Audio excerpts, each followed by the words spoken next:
Des retraites, vous avez évoqué plusieurs sujets, hein. On va en parler longuement, bien sûr, la pénibilité, le minimum garanti, la transition entre les régimes. Mais d'abord, comment s'est passée cette rencontre ? Le Premier ministre et les ministres qui l'entouraient, donc Mme Pénicaud, M. Dussopt et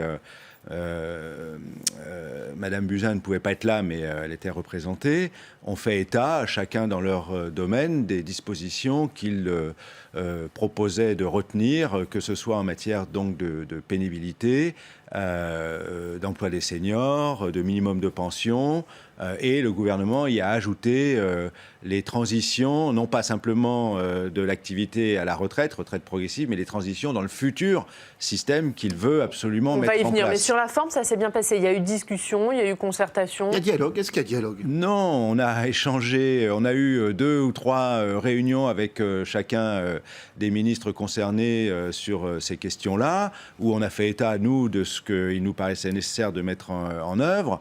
Et puis, le gouvernement nous a dit ce qu'il entendait retenir. Et très franchement, il n'y a rien de très nouveau et encore moins de révolutionnaire.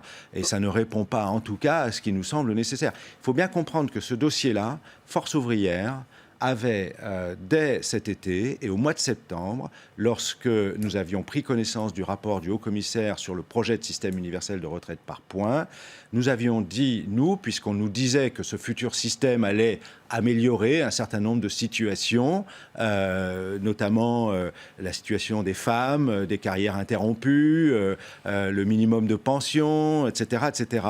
Et nous avions dit qu'on faisait porter au système de retraite actuel des défaillances qui n'étaient pas de son fait, mais qui étaient celles de la situation de l'emploi. Et que de notre point de vue, avant de vouloir proposer quelques réformes, que ce soit a fortiori ce projet de système universel de retraite par points, il fallait commencer par travailler et résoudre ces questions de l'emploi. Donc l'entrée dans l'emploi des jeunes, le maintien dans l'emploi des seniors, puisqu'on nous dit qu'il faudrait travailler plus longtemps, mais on sait qu'un salarié sur 2 au moment de liquider sa retraite, n'est plus en emploi. Donc nous disions, commençons par résoudre ces problèmes. Il y a la question des bas salaires. Si vous arrivez à la retraite, par exemple, les femmes qui sont pénalisées au moment de la retraite, non pas par notre système de retraite actuel, c'est faux de dire ça. Le gouvernement n'a eu de cesse de rabâcher cette litanie qui est fausse. Ça n'est pas le système de retraite qui pénalise les femmes, c'est le fait que les femmes sont plus souvent confinées à des bas salaires, du temps partiel subi, et que le système universel de retraite par points n'améliorera pas la situation de ce point de vue, il l'aggravera. Et donc, c'est comment on compense les défaillances rencontrées dans l'emploi au moment de la retraite, d'une part, et ça, c'est la solidarité, c'est ce qu'on appelle le fonds de solidarité vieillesse aujourd'hui, ou comment on résout ces inégalités dans l'emploi tout au long de la vie active qui feront que demain, à la retraite, vous serez mieux traité que vous ne l'êtes aujourd'hui. Et là-dessus, Yves Verrier, vous avez l'impression que le gouvernement ne vous entend pas, vous dites qu'il n'y a pas de dialogue. Il semble pourtant que l'UNSA, vos collègues de l'UNSA, soient plutôt satisfaits des avancées de ces dernières heures. Écoutez, le gouvernement a délibérément modifié sa conception et celle qui existe de la représentativité pour choisir un interlocuteur qui serve ses intérêts. Il l'a trouvé avec l'UNSA, mais je vais vous dire... L'UNSA sert les intérêts du gouvernement. Écoutez, l'UNSA n'a jamais été à la table de négociation de la protection sociale depuis ses origines.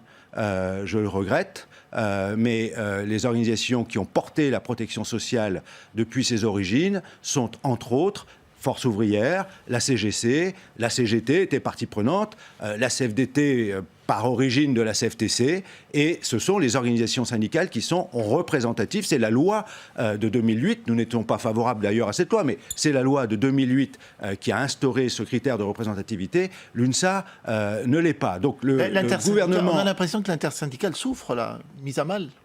Bon, elle ne souffre pas, non, l'intersyndicale. Laquelle intersyndicale ? Celle qui est opposée, la majorité syndicale de ce pays est opposée au système universel de retraite par points.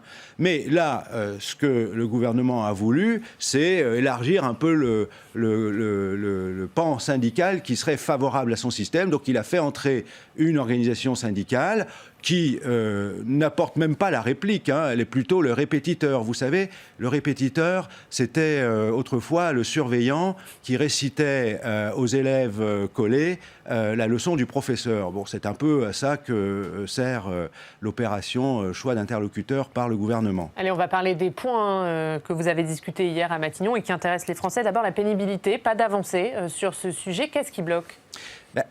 D'abord, vous me disiez, il y a du dialogue. Ce qui est quand même frappant, c'est que, et je reviens d'ailleurs sur cette histoire d'intersyndicale, c'est que lorsqu'il y a eu la grève, c'est parce qu'il y a eu la grève le 5 décembre qu'on a ouvert des discussions sur ces questions, alors que nous les avions posées depuis le début en disant travaillons sur les questions d'emploi des seniors, de pénibilité par exemple, mais on n'avait eu aucune réponse. Y compris pendant vos 2 ans de concertation avec Jean-Paul Delevoye ? Absolument. On ne cessait de nous dire le système universel va résoudre ces questions-là. Faux. Et donc, on a enfin ouvert ces discussions ces derniers temps. Donc, sur la pénibilité, il y a une vraie question, mais je le redis, ces sujets sont périphériques à la question de la réforme du système des retraites. La question de la prise en compte de la pénibilité, de sa prévention, de sa réparation, y compris en termes de départ anticipé, se pose quel que soit le système de retraite. Ça pose aujourd'hui comment on fait pour améliorer, dans le cadre y compris du système de retraite actuel, ce qui n'a rien à voir avec la retraite, la prévention de la pénibilité, et 2, la réparation, le départ anticipé.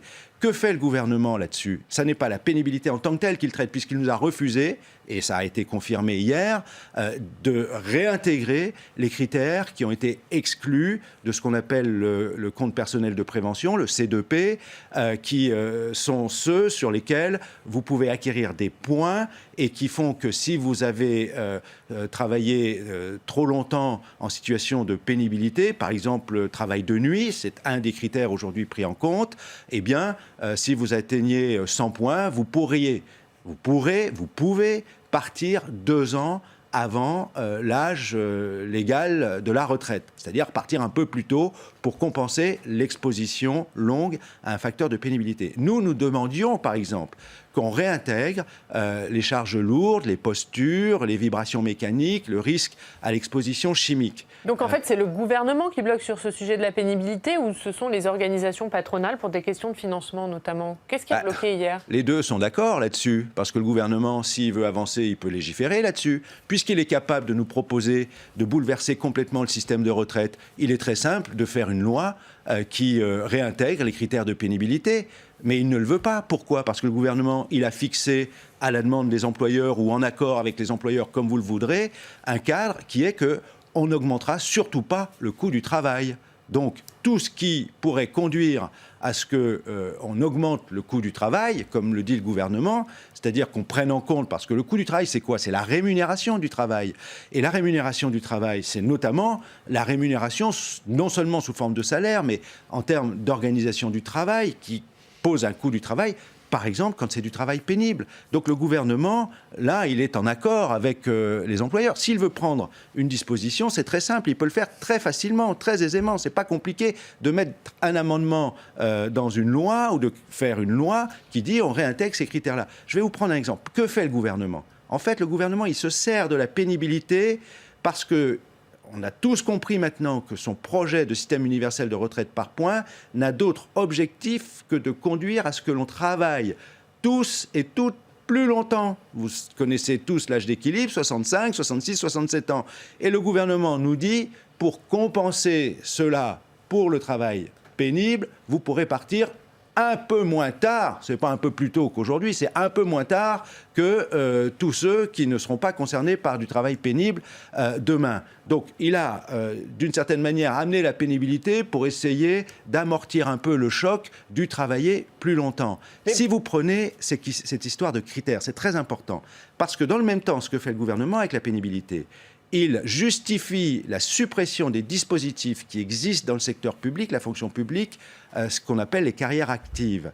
Sauf que, par exemple, si vous prenez une aide-soignante, puisque ça a été cité hier par le gouvernement, ou un auxiliaire de service hospitalier, ou une infirmière, le travail pénible, ce n'est pas seulement le travail de nuit, le travail d'astreinte, c'est les charges lourdes, parce que vous aidez, vous portez les malades, c'est la charge émotionnelle et l'aspect psychosocial, parce que quand vous êtes confronté à des jeunes enfants enfants très malades ou à des pathologies graves. C'est ça la pénibilité de ce travail qui justifie aujourd'hui les carrières actives. C'est compliqué de trouver un accord sur la pénibilité. En revanche, il y a un accord qui a été trouvé sur la transition entre le régime actuel et le futur régime par points. Une transition dite à l'italienne où on attend l'âge effectif de départ à la retraite pour calculer les droits et où les droits sont finalement calculés de manière plus favorable pour le salarié puisqu'on garde le calcul des droits actuels, 6 mois dans le public et 25 meilleures années dans le privé. Est-ce que ça, c'est une bonne nouvelle ? Alors, premièrement, ce n'est pas un accord. C'est ce que propose le gouvernement pour passer des droits acquis aujourd'hui pour ceux qui travaillent aujourd'hui dans le système actuel ou ceux qui travailleront jusqu'à la génération 75 dans le système actuel et qui passeraient si le gouvernement vient à ses fins. Mais je vous le redis, on fera tout pour l'empêcher, ce système universel de retraite par points. Mais si le gouvernement arrivait à ses fins, le gouvernement nous dit voilà la façon dont on va prendre en compte les droits acquis dans le futur système. Mais ce sont des droits acquis. Il avait l'obligation, de toute façon, de prendre en compte les droits acquis. La question était celle de la méthodologie. Voilà, la question, elle était celle de la méthodologie. Est-ce que vous dites c'est bien qu'il ait choisi cette manière de calcul ? Propose, ce sera meilleur que si ça n'avait pas été le cas, ça c'est clair, mais ce n'est pas le produit d'un accord. Encore une fois, ceux qui nous disent qu'ils ont trouvé un accord là-dessus, j'y reviens, ne font que réciter la leçon que le gouvernement leur a apprise. Cela étant... Mais donc il n'y avait pas d'accord entre les partenaires sociaux et le gouvernement sur ce sujet. Mais je ne suis pas d'accord sur le système universel de retraite par points. Ça, on a bien compris, mais sur cette manière de calculer la transition. Vous dites c'est mieux que rien. Bien sûr, mais ça a été obtenu quand et comment ? Parce qu'il y a eu la grève le 5 décembre, parce qu'il y a une mobilisation massive depuis le 5 décembre, et c'est ça qui a contraint le gouvernement à reculer, par exemple, à la génération 75, la mise en œuvre du régime, à, du coup, devoir travailler sur la façon de prendre en compte les droits acquis dans le futur pour ceux qui entreraient dans le système universel de retraite par points si le gouvernement vient à ses fins. Donc le gouvernement, évidemment, nous avons pointé du doigt toutes ces questions, tous les dangers, tous les risques. Ce matin, et le gouvernement à demander le retrait de ce texte. Pardon ? Vous continuez ce matin à demander le retrait de ce texte. Du système universel de retraite par points ? Oui, parce que même si le gouvernement a dû reculer sur bien des aspects, parce qu'il y a eu la mobilisation, y compris dans certains secteurs, régimes spécifiques, on le voit bien par exemple avec les avocats, eh bien ça ne le fait pas parce que les générations à venir, c'est le Conseil d'État qui rappelle que ce dont nous parlons, c'est une des composantes majeures du contrat social de ce pays, avec des conséquences pour les décennies à venir. Moi, bien sûr que tout ce que nous aurons fait reculer le gouvernement par la mobilisation pour celles et ceux qui vont être directement concernés, eh bien ce sera toujours cela d'éviter. Cela étant, nous ne nous satisferions pas de dire à nos enfants, nos petits-enfants, aux générations futures, tant pis pour vous, débrouillez-vous avec ce système dont nous sommes convaincus qu'il dégradera vos droits à la retraite. Un mot sur le minimum de retraite garanti. Il en a aussi été question hier. L'exécutif qui souhaite le fixer à 1 000 € en 2022, à 85% du SMIC à compter de 2025. Est-ce que là, vous dites, mais c'est quand même mieux que dans le système actuel ? Je rappelle simplement que les 85% du SMIC sont inscrits dans la loi depuis 2003, qu'ils auraient dû être atteints en 2008, qu'on est aujourd'hui, si on prend le minimum contributif du régime général et la retraite complémentaire, on est aux alentours de 970 € de minimum réel contributif. Donc, passer à 1 000 € immédiatement, si c'était immédiatement, ce serait effectivement un progrès par rapport à la situation actuelle. Mais je le redis, puisque on nous parle du gouvernement, depuis celui-ci ou ses prédécesseurs d'ailleurs, depuis 2008, pouvaient prendre les dispositions qui auraient fait que le minimum contributif serait d'ores et déjà à 85% du SMIC. Mais ce qui est important dans cette affaire, c'est de rappeler que ce même gouvernement est quand même celui qui a décidé en 2019 de ne pas revaloriser au niveau du pouvoir d'achat les pensions de base et qui ne les revalorisera en 2020 que pour une partie des pensions de base. Et c'est donc, ce gouvernement... je voudrais un peu de cohérence quand même dans ce qu'on nous annonce comme des progrès à l'avenir et entre les politiques qui sont mises en œuvre effectivement aujourd'hui.